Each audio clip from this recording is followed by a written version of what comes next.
My grandparents lived with us when they were in their 70s. They came to live with us in Gastonia from Bryson City. And one day, I was about 8 years old, my grandmother asked me if I was tired of having all these warts on my hands. And I said yes.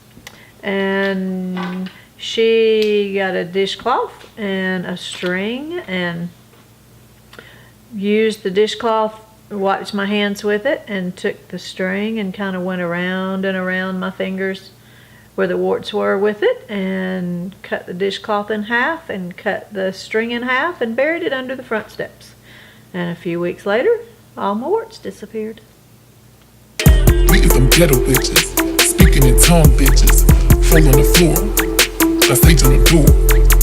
We get them ghetto bitches, speaking in tongue bitches, fall on the floor, got sage on the door.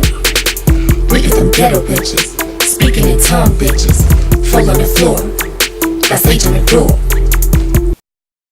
At the time, I thought that was rather normal for my grandmother. She raised all 9 of her children back in the backwoods of Bryson City, up in the mountains, and had to use what they had available to them. So herbs and remedies and poultices, and I wish I'd have had a chance to learn a lot more from her, but I do know that that one in particular worked. I don't think she ever saw it as witchcraft. I think she saw it as a means to what she needed to do in order to keep her family happy and healthy. And she was more like an herbologist, and she used medicinal plants and stuff to keep her family well. She had a child that died of pneumonia at a very young age. So obviously the medicinal herbs did not help quite like antibiotics would. But she was much older before she ever went to the doctor the first time. She birthed all of her children at home. It was just, she was way back up in the country and used what she had available to her and what she had learned from her grandparents and parents. Now tell the story about she would only do certain things on Good Friday. She followed the almanac, and she would only plant green beans on Good Friday. It didn't matter how muddy it was, because that was the only time it was going to grow. She would only plant her potatoes in February for some reason, and whatever the almanac said, that's what she followed. What's the almanac? Farmer's Almanac. It's a book that's put out for farmers. Explain what The Farmer's Almanac is a book put out for farmers that they follow, which helps with the growing season. And it has all kinds of information, and I've not seen one in years, but it has all kind of information in there that helps. It's not science-based. It's fact-based and seasonal-based. What other things would you do? When she was young, she made all of her own food. She did churn butter. She knew how to make lye soap. She was a midwife. Her husband was a fire marshal, and they were just good old country folk. Do you remember any other witchy things, any voodoo things you did? No. You don't have another story? No. I mean, that's all I really remember her doing. Tell about where she was from in the mountains. Like, what was it like? How poor was it? So be like where she grew up in the Appalachian Mountains. Where my grandmother grew up in the Appalachian Mountains outside of Bryson City, there was very few families. They were back up in the mountains. They would rarely go into town, and the town was just a little odd place in the road. I remember her talking one time about there being a big flood down the river that runs right down through the middle of Bryson City, and there's all these bridges across the river, and she saw a baby floating down the river. She said that was something she'd never forget. Had drowned in the flood. Well, that's dark. Sad. Do you know any sort of spells she would do as a midwife, or what are some things she would do as a midwife? All I knew was she was a midwife.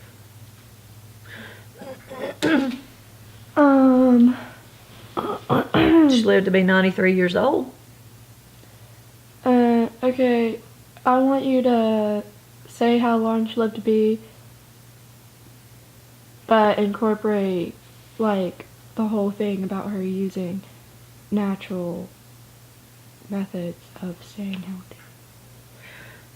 My grandmother was born in November 1889, and she raised her family outside the city of Bryson City, North Carolina, in the Appalachian Mountains.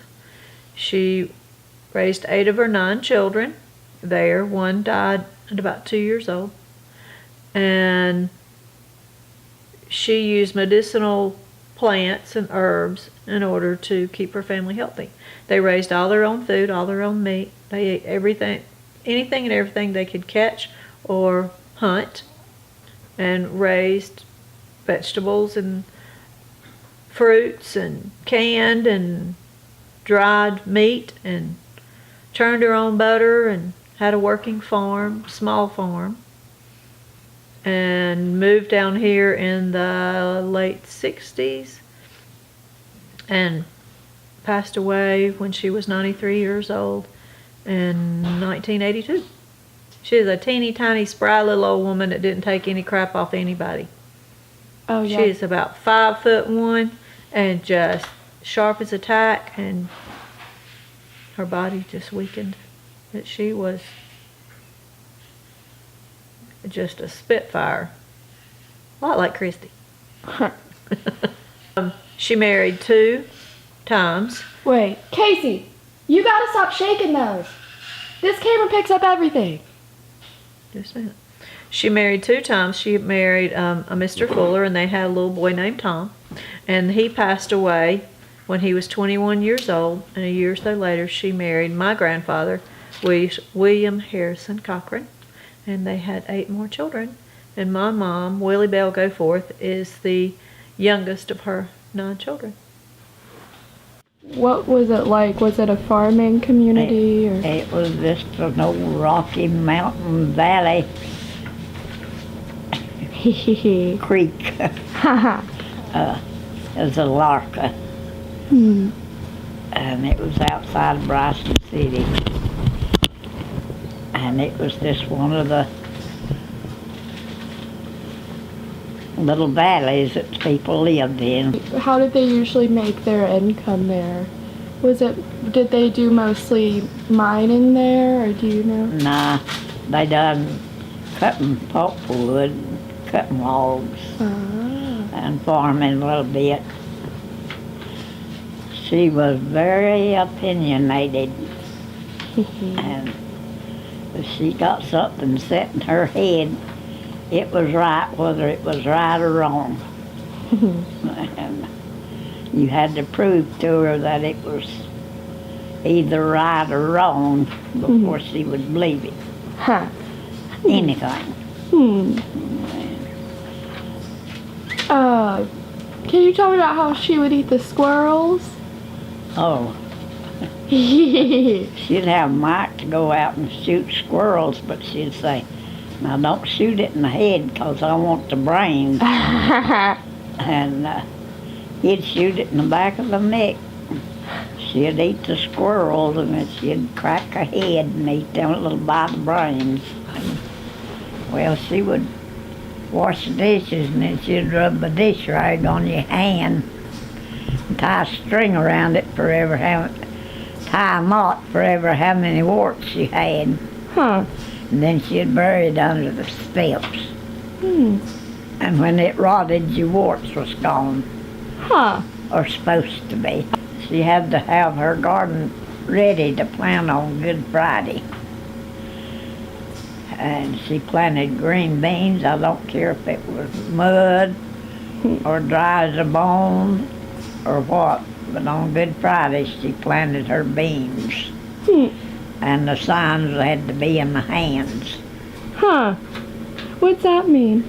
To make them, the beans would grow long and slim if it's planted in the hands. Huh. Signs in the hands. But she'd make you take castor oil when you had a stomach ache. Huh. And she'd make you take turpentine if you had a stomach ache. Drink sassafras tea. Huh. What was that supposed to do? It was just supposed to clean your system out.